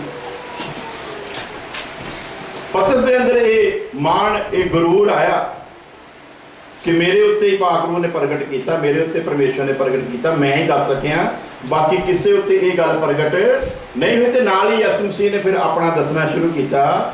ਕਹਿੰਦਾ ਵੀ ਮੈਂ ਇਸ ਤਰ੍ਹਾਂ ਫੜਵਾਇਆ ਜਾਵਾਂਗਾ, ਗੈਰ ਕੌਮਾਂ ਦੇ ਹੱਥ ਦੇ ਦਿੱਤਾ ਜਾਵਾਂਗਾ, ਇਸ ਤਰੀਕੇ ਦੇ ਨਾਲ ਉਹ ਮੈਨੂੰ ਸਲੀਬ ਉੱਤੇ ਚੜਾਉਣਗੇ, ਮੈਨੂੰ ਮਾਰ ਦੇਣਗੇ। ਉੱਪਰ ਪਤਰਸ ਕਹਿ ਰਿਹਾ ਤੂੰ ਜਿਉਂਦੇ ਪਰਮੇਸ਼ਵਰ ਦਾ ਪੁੱਤਰ ਮਸੀਹ ਆ। ਤੇ ਥੱਲੇ ਆ ਕੇ ਜਿੱਦਾਂ ਹੀ ਯਿਸੂ ਮਸੀਹ ਨੇ ਸਾਰੀਆਂ ਗੱਲਾਂ ਦੱਸਣੀਆਂ ਸ਼ੁਰੂ ਕੀਤੀਆਂ, ਉਹੀ ਪਤਰਸ ਫਟਾਫਟ ਬੋਲ ਪਿਆ, ਕਹਿੰਦਾ ਨਾ ਪ੍ਰਭੂ ਜੀ, ਤੇਰੇ ਨਾਲ ਏਦਾਂ ਬਿਲਕੁਲ ਨਾ ਹੋਵੇ, ਬਿਲਕੁਲ ਨਾ ਹੋਵੇ। ਉੱਪਰ ਯਿਸੂ ਮਸੀਹ ਨੇ ਪ੍ਰਸ਼ੰਸਾ ਕੀਤੀ, ਕਹਿੰਦਾ ਤੂੰ ਪਤਰਸ ਆ, ਤੂੰ ਪੱਥਰ ਆ, ਤੂੰ ਕੈਫਾਸ ਆ, ਤੇਰੇ ਉੱਤੇ ਮੈਂ ਆਪਣੀ ਕਲੀਸਿਆ ਬਣਾਵਾਂਗਾ। ਤੇ ਥੱਲੇ ਕੀ ਕਹਿ ਰਿਹਾ ਆ? ਜਿੱਦਾਂ ਹੀ ਉਹਨੇ ਇਹ ਗੱਲ ਕੀਤੀ, ਯਿਸੂ ਮਸੀਹ ਨੇ ਕਿਹਾ ਐ ਸ਼ੈਤਾਨ ਮੇਰੇ ਤੋਂ। ਤੇ ਚੇਲੇ ਸਾਰੇ ਹੱਸ ਪਏ, ਕਹਿੰਦੇ ਸ਼ੁਕਰ ਹੈ ਜੀ ਬੇਇੱਜ਼ਤੀ ਵੀ ਹੋਈ ਨੇ ਤੇ ਇੰਨੀ ਇੱਜ਼ਤ ਸਾਰੀ ਕਮਾ ਜਾਣੀ। ਸਾਡੀ ਇਹ ਵੀ ਇੱਕ ਬੁਰੀ ਆਦਤ ਹੈ, ਆਪ ਅਸੀਂ ਇੱਜ਼ਤ ਲੈਣ ਦੇ ਯੋਗ ਤੇ ਦੂਜੇ ਨੂੰ ਮਿਲਦੀ ਇੱਜ਼ਤ ਦੇ ਕੇ ਬਰਦਾਸ਼ਤ ਵੀ। ਇਹ ਇੱਕ ਇਨਸਾਨ ਦੇ ਖੂਨ ਦੇ ਅੰਦਰ ਇੱਕ ਆਦਤ ਬਣ ਚੁੱਕੀ ਹੈ, ਆਦਤ ਬਲੱਡ ਤੋਂ ਹੀ ਚੱਲੀ ਆਉਂਦੀ ਹੈ। ਫਿਰ ਅਸੀਂ ਕਹਿੰਦੇ ਹਾਂ ਯਿਸੂ ਮਸੀਹ ਦਾ ਲਹੂ ਸਾਨੂੰ ਸਾਰੇ ਗੁਨਾਹਾਂ ਤੋਂ ਸ਼ੁੱਧ ਕਰਦਾ ਹੈ। ਤੇ ਜੇ ਤੇ ਸਾਡੇ ਬਾਪ ਦਾ ਖੂਨ ਆ ਸਾਡੇ ਅੰਦਰ ਦੌੜ ਰਿਹਾ, ਤੇ ਫਿਰ ਤੇ ਉਹ ਗੁਨਾਹ ਦਾ ਖੂਨ ਹੈ ਜਿਹੜਾ ਮੇਰੇ ਬਾਪ ਦੇ ਵਿੱਚ ਸੀਗਾ, ਉਹਦੇ ਬਾਪ ਦੇ ਵਿੱਚ ਸੀਗਾ, ਤੇ ਆਦਮ ਤੋਂ ਚੱਲਿਆ ਆ ਰਿਹਾ ਉਹ ਬਲੱਡ ਜਿਹੜੇ ਅੰਦਰ ਖੂਨ ਸੀਗਾ, ਉਹ ਪਾਪੀ ਖੂਨ ਸੀਗਾ, ਪਾਪ ਕਰਨ ਵਾਲਾ ਖੂਨ ਸੀਗਾ, ਉਹ ਪਾਪ ਕਰਾਉਣ ਵਾਲਾ ਖੂਨ ਸੀਗਾ, ਉਹ ਕਰਾਉਂਦਾ ਆਇਆ। ਔਰ ਅੰਤ ਦੇ ਵਿੱਚ ਉਹ ਖੂਨ ਸਾਡੇ ਅੰਦਰ ਵੀ ਬਾਪ ਦੇ ਵੱਲੋਂ ਆਇਆ, ਔਰ ਉਸ ਖੂਨ ਦੇ ਵਿੱਚ ਅਗਰ ਅਸੀਂ ਖੜੇ ਆ, ਜੇ ਤੇ ਅਸੀਂ ਕਹਿੰਦੇ ਆ ਵੀ ਯਿਸੂ ਮਸੀਹ ਦਾ ਲਹੂ ਸਾਨੂੰ ਸਾਰੇ ਗੁਨਾਹਾਂ ਤੋਂ ਸ਼ੁੱਧ ਕਰਦਾ, ਸਾਡੀਆਂ ਸਾਰੀਆਂ ਆਦਤਾਂ ਤੋਂ ਸਾਨੂੰ ਹਟਾ ਦਿੰਦਾ ਆ, ਇੱਥੇ ਫਿਰ ਦੋ ਸਵਾਲ ਖੜੇ ਹੋ ਜਾਂਦੇ ਆ ਕਿ ਸਾਡੇ ਅੰਦਰ ਸਾਡੇ ਬਾਪ ਦਾ ਖੂਨ ਚੱਲਣ ਡਿਆ ਹੈ ਜਾਂ ਕਿ ਅਸੀਂ ਯਿਸੂ ਮਸੀਹ ਦੇ ਲਹੂ ਦੇ ਨਾਲ ਸ਼ੁੱਧ ਕੀਤੇ ਗਏ। ਜੇ ਅਸੀਂ ਇਹ ਦਾਵਾ ਕਰਦੇ ਹਾਂ ਕਿ ਯਿਸੂ ਮਸੀਹ ਦਾ ਲਹੂ ਸਾਨੂੰ ਸਾਰੇ ਗੁਨਾਹਾਂ ਤੋਂ ਪਾਕ ਸਾਫ਼ ਕਰਦਾ ਆ, ਤੇ ਫਿਰ ਜੇ ਉਹ ਪਾਕ ਸਾਫ਼ ਕਰਦਾ ਹੈ ਤੇ ਫਿਰ ਉਹ ਪਾਕੀਜ਼ਗੀ ਸਾਡੇ ਵਿੱਚ ਨਜ਼ਰ ਕਿਉਂ ਨਹੀਂ ਆ ਰਹੀ? ਇਹਦਾ ਮਤਲਬ ਅਜੇ ਤੱਕ ਅਸੀਂ ਉਹਦੇ ਬਲੱਡ ਨੂੰ ਚੜਾਇਆ ਹੀ ਨਹੀਂ। ਹਾਲੇਲੂਇਆ। ਜਿਹਨਾਂ ਨੂੰ ਬਲੱਡ ਕੈਂਸਰ ਹੁੰਦਾ ਆ ਉਹਨਾਂ ਦੇ ਬਾਰੇ ਦੱਸ ਦੇ, ਕਿਉਂਕਿ ਮੈਂ ਤੇ ਡਾਕਟਰ ਨਹੀਂਗਾ, ਜਿੱਦਾਂ ਸੁਣਿਆ ਹੋ ਸਕਦਾ ਗਲਤ ਵੀ ਹੋਵੇ ਸਹੀ ਵੀ ਹੋਵੇ, ਵੀ ਉਹਨਾਂ ਦਾ ਜਿਹੜਾ ਬਲੱਡ ਹੈ ਨਾ ਇੱਕ ਪਾਸਿਓਂ ਕੱਢਿਆ ਜਾਂਦਾ ਹੈ ਤੇ ਦੂਜੇ ਪਾਸਿਓਂ ਚੜਾਇਆ ਜਾਂਦਾ ਹੈ। ਤਾਂ ਕੋਈ ਨਬਜ਼ ਵਾਲਾ ਸਿਸਟਮ ਆ ਵੀ ਕਿਹੜੀ ਨਬਜ਼ ਰਾਹੀਂ ਉਹਨੂੰ ਕੱਢਣਾ ਆ ਤੇ ਕਿਹੜੀ ਨਬਜ਼ ਦੇ ਰਾਹੀਂ ਚੜਾਉਣਾ ਆ। ਉਹ ਜਿੱਦਾਂ ਜਿੱਦਾਂ ਕੈਂਸਰ ਵਾਲਾ ਖੂਨ ਨਿਕਲਦਾ ਜਾਂਦਾ ਹੈ ਤੇ ਜਿੱਦਾਂ ਜਿੱਦਾਂ ਅਸਲੀ ਖੂਨ ਦੂਸਰਾ ਸਹੀ ਆਉਂਦਾ ਜਾਂਦਾ ਆ, ਉਹਦਾ ਬੰਦਾ ਆਪਣੇ ਆਪ ਦੇ ਵਿੱਚ ਜਾਨ ਫੜਦਾ ਜਾਂਦਾ ਆ। ਲੇਕਿਨ ਉਹ ਜਿਹੜਾ ਖੂਨ ਕੱਢ ਦਿੱਤਾ ਜਾਂਦਾ ਹੈ ਦੁਨਿਆਵੀ ਤਰੀਕੇ ਦੇ ਨਾਲ, ਉਹਦੇ ਫਿਰ ਵੀ ਅੰਸ਼ ਜਿਹੜੇ ਆ ਖੂਨ ਦੇ ਵਿੱਚ ਰਹਿ ਜਾਂਦੇ।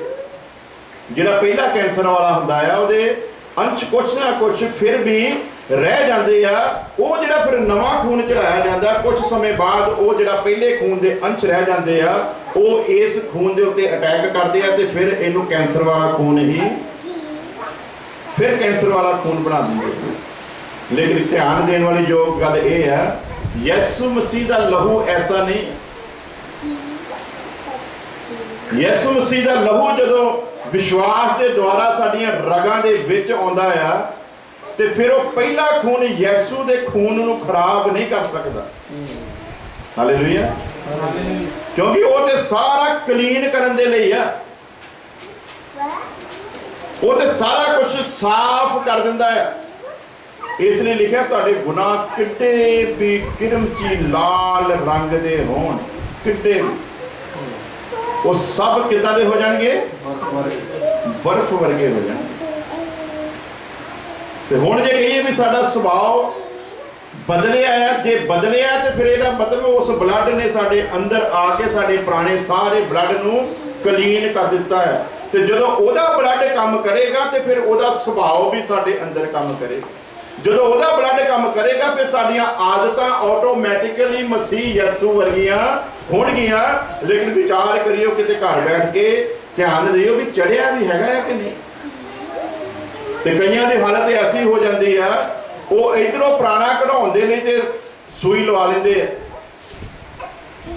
ਤੇ ਇਧਰੋਂ ਸੂਈ ਲੱਗੀ ਨਹੀਂ ਹੁੰਦੀ।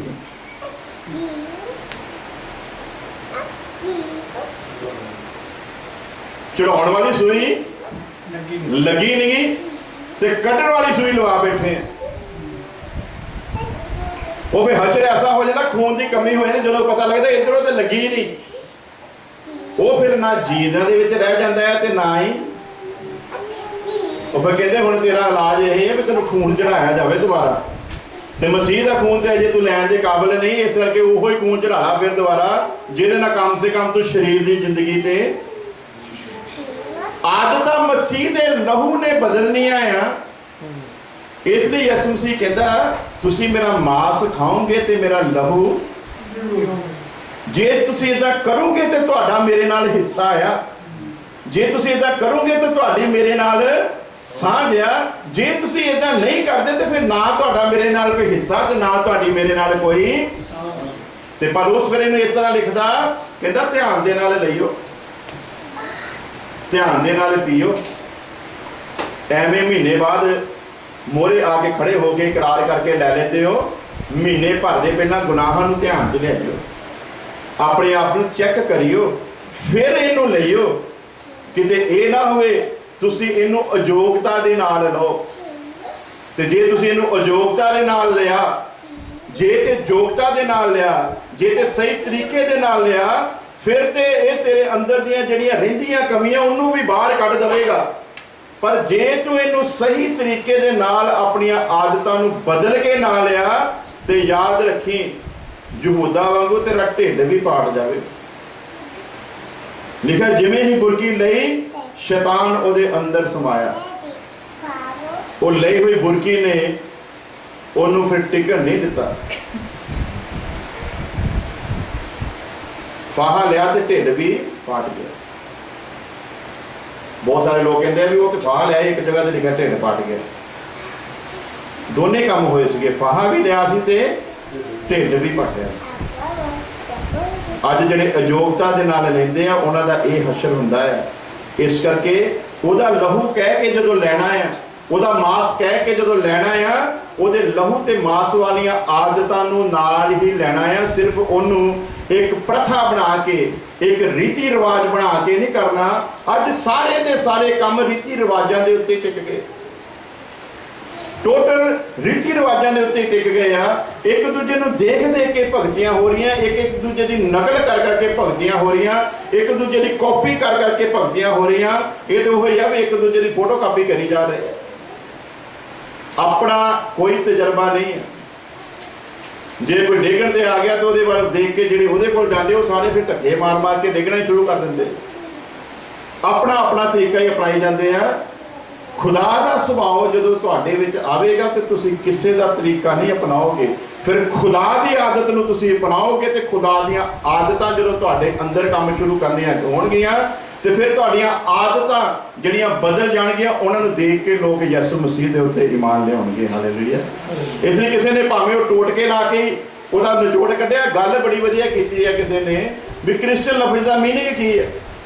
ਬੇਸ਼ੱਕ ਉਹ ਹਰ ਚੀਜ਼ ਦਾ ਤੁਸੀਂ ਕੋਈ ਨਾ ਕੋਈ ਮੀਨਿੰਗ ਕੱਢ ਸਕਦੇ ਹੋ ਲਫ਼ਜ਼ਾਂ ਦੇ ਵਿੱਚ, ਬੇਸ਼ੱਕ ਉੱਦਾਂ ਹੀ ਕੱਢਿਆ ਹੋਵੇ, ਪਰ ਜਿੱਦਾਂ ਦਾ ਉਹਨੇ ਕੱਢਿਆ ਉਹ ਬੜਾ ਵਧੀਆ ਸੀਗਾ ਵੀ ਕ੍ਰਾਈਸਟ ਜਿਹੜਾ ਸੀ ਆ ਉਹਦਾ ਮਤਲਬ ਹੈਗਾ ਚੇਂਜ। H for habit, ਬਦਲਣਾ ਆਪਣੀਆਂ ਆਦਤਾਂ ਤੋਂ। R for repent, ਫਿਰ ਤੌਬਾ ਕਰਨੀ। I for ਮੈਂ, ਤੇ ਫਿਰ T for ਟੌਪ ਤੇ ਜਾ ਕੇ ਕਹਿਣਾ, ਐਂਡ ਤੇ ਜਾ ਕੇ ਕ੍ਰਾਈਸਟ ਦੇ ਨਾਲ ਫਿਰ ਲੱਗ ਜਾਂਦਾ IAN।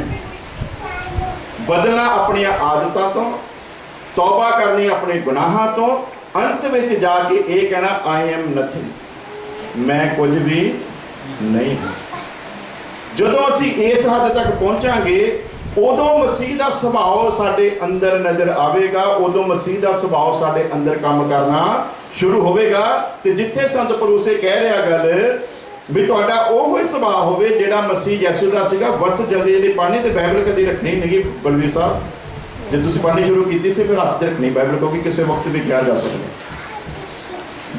ਫਿਲਿੱਪੀਆਂ ਦਾ ਖਾਤਾ ਦਾ 2 ਅਧਿਆਇ ਦੀ 5 ਵਰਸ ਤੋਂ ਅਗਲੀ ਵਰਸ ਪੜ੍ਹੋ, ਜਿੱਥੇ ਉਹ ਕਹਿ ਰਿਹਾ ਕਿ ਤੁਹਾਡਾ ਉਹ ਹੀ ਸੁਭਾਅ ਹੋਵੇ ਜਿਹੜਾ ਮਸੀਹ ਯਿਸੂ ਦਾ ਸੀਗਾ।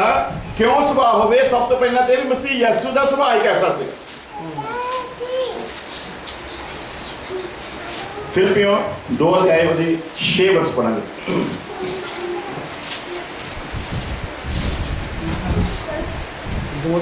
ਹਾਂਜੀ।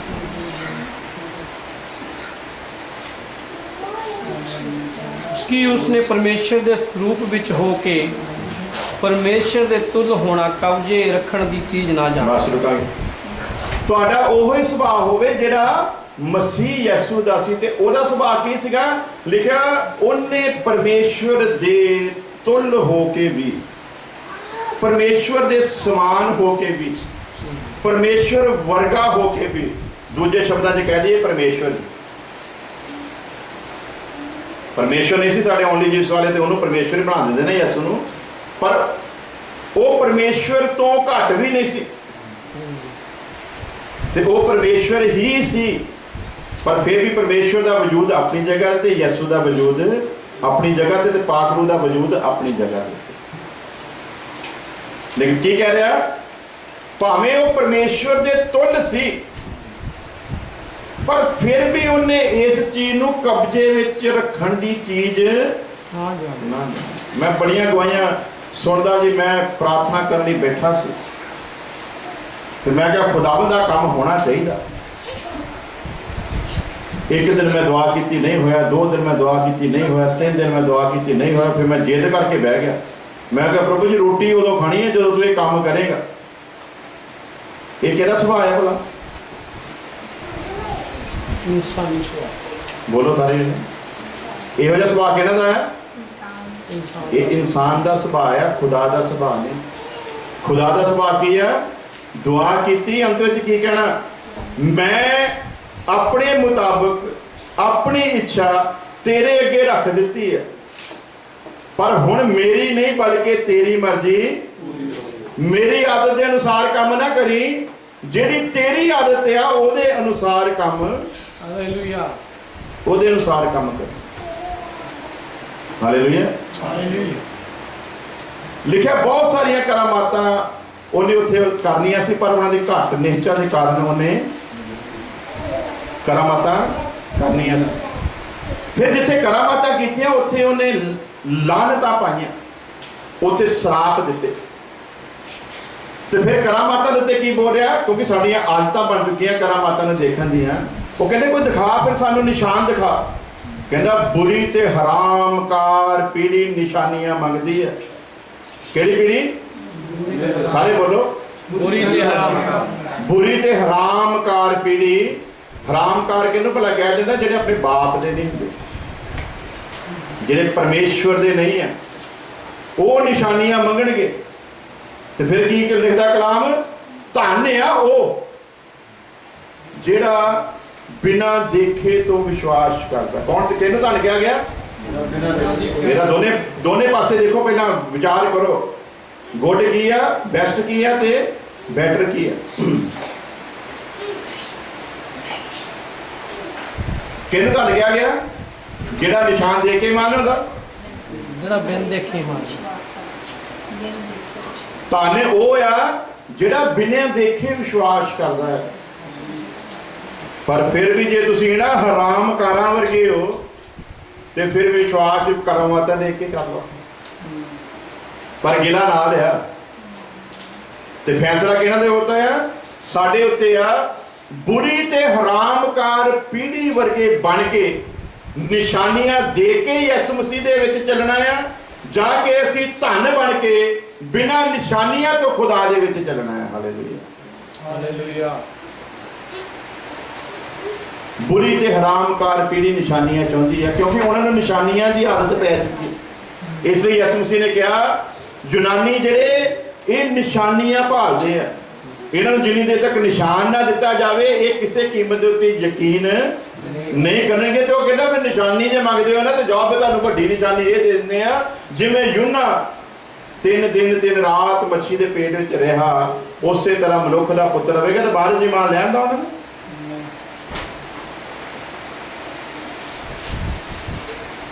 Praise the Lord. ਆਦਤਾਂ ਜਿੰਨੀ ਦੇਰ ਤੱਕ ਬਦਲਦੀਆਂ ਨਹੀਂ ਆ, ਉਨੀ ਦੇਰ ਤੱਕ ਮਸੀਹ ਦੇ ਵਿੱਚ ਜੇ ਕਹੀਏ ਵੀ ਸਾਡੀ ਦੁਆ ਕਿਉਂ ਨਹੀਂ ਸੁਣੀ ਜਾਂਦੀ, ਦੁਆ ਦੀ ਵਜ੍ਹਾ ਹੀ ਇਹ ਹੈ ਨਾ ਸੁਣਨ ਦੀ, ਕਿਉਂਕਿ ਸਾਡੀ ਆਦਤ ਸਾਡੇ ਅੱਗੇ ਆ ਕੇ ਖੜੀ ਹੋ ਜਾਂਦੀ ਹੈ। ਆਦਤ ਕਹਿੰਦੀ ਹੈ ਸਵੇਰੇ ਭਾਈ ਬਲਵੀਰ ਦੇ ਨਾਲ ਤੂੰ ਝਗੜਾ ਕੀਤਾ ਤੇ ਹੁਣ ਮੈਂ ਤੇਰੀ ਦੁਆ ਕਿੱਦਾਂ ਸੁਣੂੰਗਾ? ਕਰਦੇ ਸ਼ਾਮ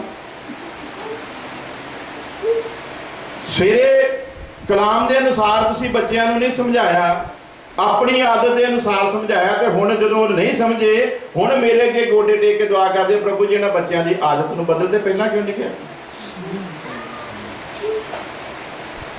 ਪਹਿਲਾਂ ਆਪਣਾ ਸਾਰਾ ਜ਼ੋਰ ਆਪਣੀ ਆਦਤ ਦੇ ਅਨੁਸਾਰ ਲਾ ਲੈਂਦੇ ਆ, ਜਦੋਂ ਉਹ ਜ਼ੋਰ ਕੰਮ ਨਹੀਂ ਕਰਦਾ ਫਿਰ ਗੋਡੇ ਟੇਕਦੇ ਆ।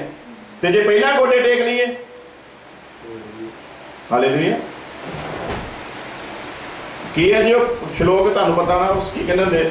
ਸੁਖ ਮੇ ਦੁੱਖ ਮੇ ਸਿਮਰਨ ਸਭ ਕਰੇ, ਸੁਖ ਮੇ ਕਰੇ ਨਾ ਕੋਈ। ਕਿੰਨਾ ਸ਼ਲੋਕ ਬੋਲੋ, ਤੁਹਾਨੂੰ ਪਤਾ ਨਾ, ਤੁਸੀਂ ਸਰਦਾਰ ਫੈਮਿਲੀ ਚ। ਹਾਂਜੀ ਹਾਂਜੀ, ਅੱਛਾ ਓਕੇ। ਪਰ ਦੁੱਖ ਮੇ ਸਿਮਰਨ ਸਭ ਕਰੇ, ਹਾਂ ਦੁੱਖ ਮੇ ਸਿਮਰਨ ਸਭ ਕਰੇ, ਸੁਖ ਮੇ ਕਰੇ ਨਾ ਕੋਏ, ਸੁਖ ਮੇ ਸਿਮਰਨ ਜੋ ਕਰੇ ਦੁੱਖ ਕਾਹੇ ਕੋ। ਤੇ ਦੁੱਖ ਦੇ ਵਿੱਚ ਸਿਮਰਨ ਕਦੋਂ ਕਰਦੇ ਆ? ਪਹਿਲਾਂ ਤੇ ਆਪਣੀਆਂ ਆਦਤਾਂ ਨੂੰ ਬਦਲਦੇ ਨਹੀਂ ਆ, ਤੇ ਪਹਿਲਾਂ ਸਭ ਕੁਝ ਆਪਣੀਆਂ ਹੀ ਆਦਤਾਂ ਦੇ ਅਨੁਸਾਰ ਕਰਦੇ ਆ। ਜਦੋਂ ਆਪਣੀਆਂ ਆਦਤਾਂ ਦੇ ਅਨੁਸਾਰ ਕਰ ਪੈਂਦੇ ਆ ਤੇ ਉਹਦਾ ਰਿਜ਼ਲਟ ਕੋਈ ਨਹੀਂ ਆਉਂਦਾ, ਤੇ ਫਿਰ ਅਸੀਂ ਕਹਿੰਦੇ ਆ ਪ੍ਰਭੂ ਜੀ ਹੁਣ ਮੇਰੀ ਨਹੀਂ ਬਲਕਿ ਉਦੋਂ ਉਹਦੀ ਮਰਜ਼ੀ ਨਹੀਂ ਪੂਰੀ ਹੋਣੀ। ਆਪਣਾ ਸਾਰਾ ਜ਼ੋਰ ਲਾਉਣ ਤੋਂ ਬਾਅਦ ਜਦੋਂ ਉਹਨੂੰ ਕਹਿੰਦੇ ਤੇਰੀ ਮਰਜ਼ੀ ਪੂਰੀ ਹੋਵੇ, ਉਦੋਂ ਗਿਲਾ ਆ, ਉਦੋਂ ਕਹਿੰਦਾ ਤੁਸੀਂ ਬੁਰੀ ਤੇ ਹਰਾਮਕਾਰ ਪੀੜ੍ਹੀ ਹੋ, ਤੁਸੀਂ ਚੰਗੇ ਲੋਕ ਨਹੀਂ ਹੋ, ਕਿਉਂਕਿ ਮੈਂ ਚਾਹੁੰਦਾ ਸੀ ਤੁਹਾਡਾ ਉਹ ਸੁਭਾਅ ਹੋਵੇ ਜਿਹੜਾ ਮਸੀਹ ਯਿਸੂ ਦਾ ਸੀ, ਪਰ ਤੁਸੀਂ ਆਪਣਾ ਸੁਭਾਅ ਉਹ ਬਣਾਇਆ ਨਹੀਂ ਹੈ। ਸੁਭਾਅ ਨੂੰ ਚੇਂਜ ਜਦੋਂ ਕਰੋਗੇ, ਪਹਿਲੋਂ ਸ਼ੁਰੂਆਤ ਹੀ ਇਸ ਚੀਜ਼ ਤੋਂ ਕਰੋ, ਆਪਣੀ ਆਦਤ ਨੂੰ ਪਰੇ ਰੱਖ ਕੇ ਸ਼ੁਰੂਆਤ ਹੀ ਇਸ ਚੀਜ਼ ਤੋਂ ਕਰੋ, ਪ੍ਰਭੂ ਜੀ ਮੇਰੀ ਆਦਤ ਤੇ ਹੈਗੀ ਹੈ ਮਾੜੀ, ਤੇ ਮੈਂ ਤੇ ਇਹਦੇ ਉੱਤੇ ਕਾਬਜ਼ ਨਹੀਂ ਆ ਸਕਿਆ, ਤੂੰ ਆਦਤਾਂ ਨੂੰ ਬਦਲਣ ਵਾਲਾ ਖੁਦਾ ਆ, ਤੂੰ ਦਿਲਾਂ ਨੂੰ ਬਦਲਣ ਵਾਲਾ ਖੁਦਾ ਆ, ਤੂੰ ਸਾਡੀਆਂ ਸੋਚਾਂ ਨੂੰ ਬਦਲਣ ਵਾਲਾ ਖੁਦਾ ਆ, ਤੂੰ ਸਾਡੇ ਰੂਹ ਨੂੰ ਵੀ ਬਦਲਣ ਵਾਲਾ ਖੁਦਾ ਆ। ਇਸ ਕਰਕੇ ਅਸੀਂ ਆਪਣੇ ਸਾਰੀਆਂ ਕਮਜ਼ੋਰੀਆਂ ਨੂੰ ਤੇਰੇ ਤਖਤ ਦੇ ਅੱਗੇ ਰੱਖਦੇ ਆ, ਤੂੰ ਦੱਸ ਸਾਨੂੰ ਕੀ ਕਰਨਾ ਚਾਹੀਦਾ, ਤੇ ਤੇਰਾ ਪਾਕ ਰੂਹ ਸਾਡੀ ਅਗਵਾਈ ਕਰੇ ਤਾਂ ਕਿ ਅਸੀਂ ਉਹ ਕਰੀਏ ਜਿਹਦੇ ਵਿੱਚ ਅਸੀਂ ਧਨ ਕਹਿਲਾ ਸਕੀਏ। Hallelujah, praise the Lord. ਉਹ ਫਿਰ ਧਨ ਬਣਾ ਦਿੰਦਾ ਹੈ। ਜਦੋਂ ਮਰੀਅਮ ਦਾ ਚੁਣਾਵ ਹੋਇਆ, ਇਹਦਾ ਮਤਲਬ ਇਹ ਨਹੀਂ ਸੀ ਕਿ ਸੰਸਾਰ ਦੇ ਵਿੱਚ ਸਿਰਫ ਮਰੀਅਮ ਹੀ ਧਰਮੀ ਔਰਤ ਸੀ, ਐਸੀ ਕੋਈ ਗੱਲ ਨਹੀਂ ਸੀ।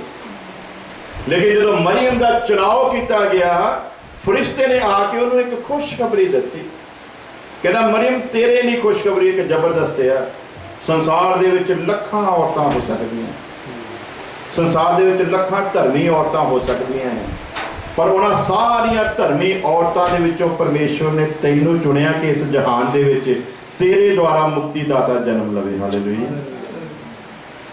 ਧੰਨ ਤੂੰ ਇਸ ਲਈ ਧੰਨ ਕਿ ਪਰਮੇਸ਼ਵਰ ਦੀ ਨਜ਼ਰ ਤੇਰੇ ਉੱਤੇ ਹੋਈ ਹੈ। ਹਾਲੇਲੂਇਆ। ਉਸ ਵਕਤ ਕਹਿੰਦਾ ਬੜੀਆਂ ਵਿਧਵਾਵਾਂ ਸਨ, ਪਰ ਸਾਰਪਥ ਦੀ ਵਿਧਵਾ ਤੋਂ ਇਲਾਵਾ ਏਲੀਜਾ ਕਿਸੇ ਦੂਸਰੀ ਦੇ ਕੋਲ ਘੱਲਿਆ ਨਹੀਂ ਗਿਆ। ਵਿਧਵਾ ਬੜੀਆਂ ਸਨ ਪਰ ਨਹੀਂ ਘੱਲਿਆ ਗਿਆ। ਉਸੇ ਤਰ੍ਹਾਂ ਔਰਤਾਂ ਬਹੁਤ ਸਨ, ਪਰ ਤੂੰ ਧਨ ਇਸ ਕਰਕੇ ਹੁਣ ਕਹਿਲਾਏਂਗੀ ਕਿਉਂਕਿ ਧਨ ਔਰਤਾਂ ਦੇ ਵਿੱਚੋਂ ਤੂੰ ਇਸ ਲਈ ਧਨ ਹੈ ਕਿਉਂਕਿ ਪਰਮੇਸ਼ਵਰ ਦੀ ਨਜ਼ਰ ਤੇਰੇ ਉੱਤੇ, ਤੇ ਜਿਹਦੇ ਉੱਤੇ ਉਹਦੀ ਨਜ਼ਰ ਹੋ ਜਾਂਦੀ ਉਹ ਅੱਜ ਵੀ ਧਨ ਹੋ ਜਾਂਦਾ ਹੈ। ਹਾਲੇਲੂਇਆ।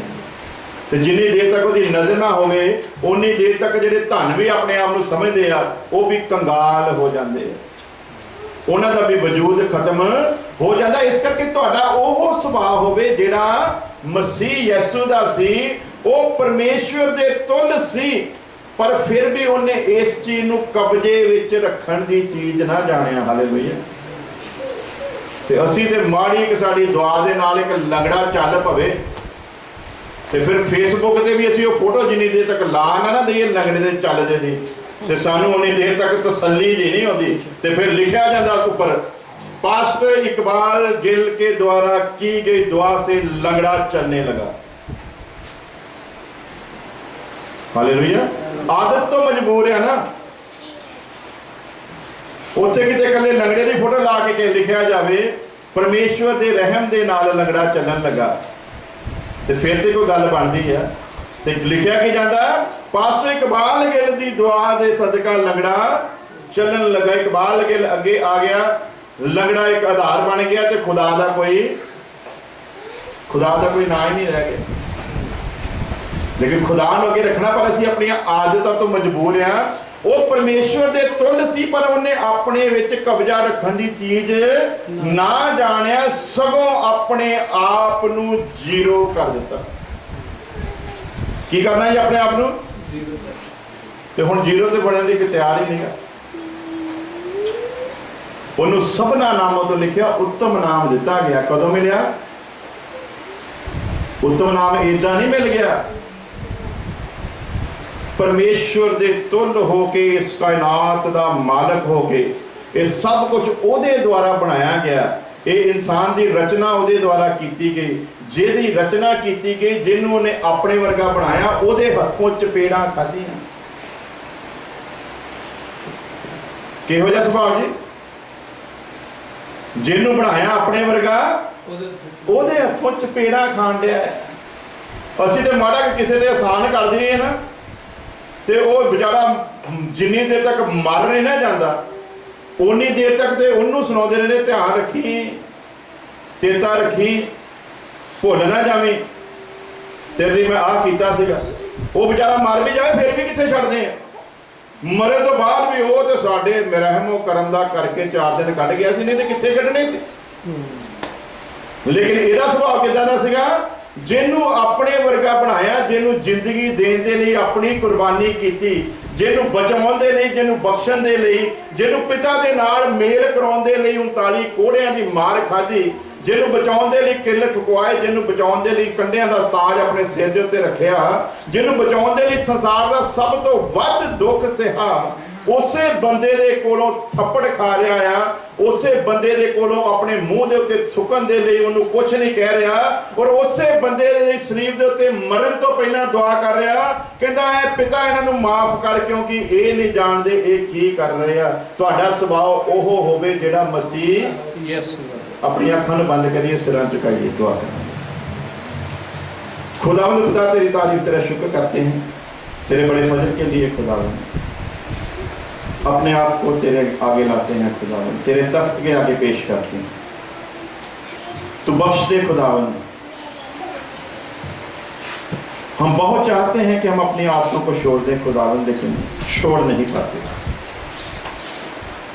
क्योंकि जितनी देर तक तेरी रहमत ना हो इंसान किसी काम का नहीं खुदा।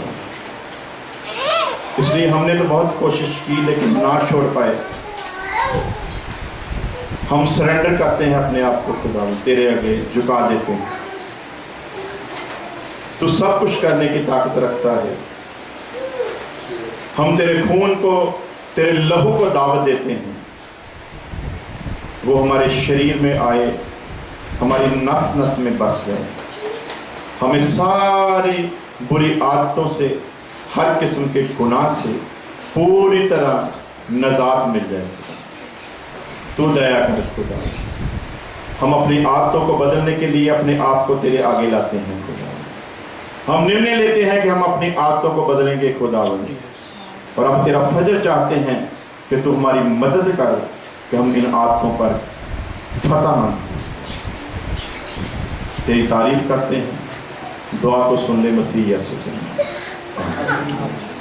अब हमारे खुदा यीशु मसीह का फजल, खुदा बाप की मोहब्बत, पाक रूह की रिफाकत और शराकत अब से लेकर हमेशा तक उसके तमाम लोगों के साथ होती रहे। आमीन। खुदा सबने बरकत दे।